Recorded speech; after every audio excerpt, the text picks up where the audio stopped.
bookkeeping and why should I care? Let's keep it real. Bookkeeping sounds boring, but it's one of the most powerful tools you have. Bookkeeping just means tracking your money, what came in, what went out, when, and why. Whether you're running an organization or just producing one show, bookkeeping matters because it tells the story of your finances.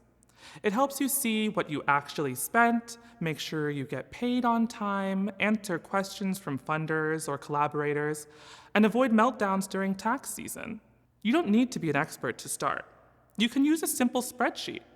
Date, description, amount, vendor, budget category. Try low-cost tools like QuickBooks or Wave, or hire a bookkeeper. Even just a few hours a month makes a difference. The important part is starting.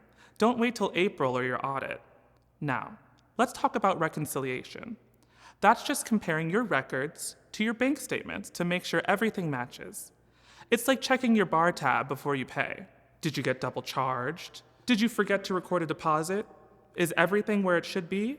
Reconciliations catch mistakes.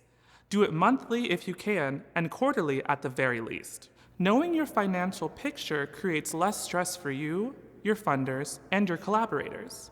You're not left with the fear, assumptions, or false hopes. Staying on track with tracking and staying consistent is key.